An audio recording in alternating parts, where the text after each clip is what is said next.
Remembering Connecticut. Connecticut's ecology transformed.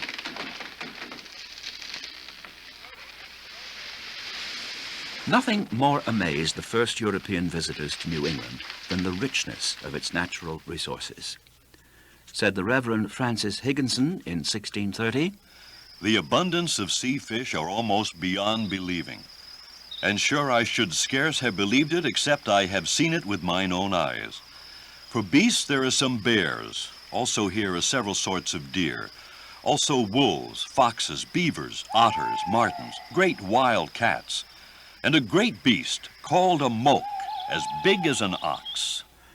And William Wood, an English traveler who visited in 1633, reported, "The timber of the country grows straight and tall, some trees being 20, some 30 foot high, before they spread forth their branches. If I should tell you how some have killed 100 geese in a week, 50 ducks at a shot, 40 teals at another, it may be counted impossible, though nothing more certain." From their first arrival, long before the rise of factories, autos, or modern industry, Europeans began to transform Connecticut's ecology. The fur of beavers and other animals, for example, were highly prized in Europe. So European traders encouraged Indians, whose hunting skills far exceeded their own, to kill them by the thousands.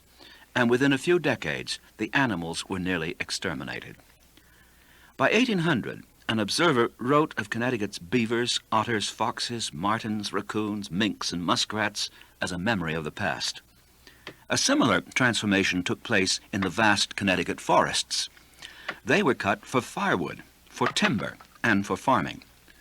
By the early 19th century, Connecticut's famous travel writer Timothy Dwight noted that in the 240-mile trip from Boston to New York, there were no more than 20 miles of wooded land. By the middle of the 19th century, southern New England was as much as 3/4 deforested. In the place of forests and wild animals, colonists cleared meadows, built fences, and raised crops and cattle brought over from Europe. Among those most sensitive to the changes in the land were Connecticut's beleaguered Indian inhabitants.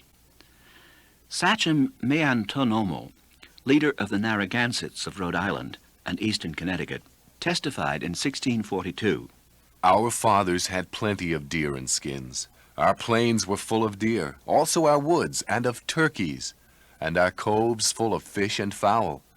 But these English have gotten our land. They with scythe cut down the grass, and with axes fell the trees. Their cows and horses eat the grass, and their hogs spoil our clambanks, and we shall all be starved."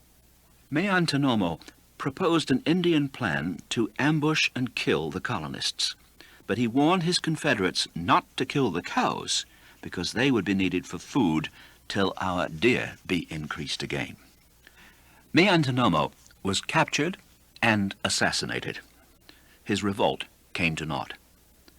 The transformation of the New England ecology continued unabated. For many of the settlers, it represented the progress of civilization, but for the Indians, it meant the end of the ecological basis of their way of life.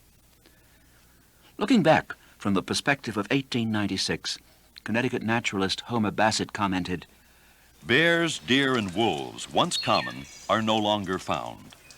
Wild geese and ducks and other waterfowl, though formerly here in countless numbers, are rarely if ever seen on the ponds and running streams. Civilization and cultivation mean extermination to the aborigines, whether wild animals or wild men. All give way to civilized man, for not his rights, but his ambition and selfishness are paramount.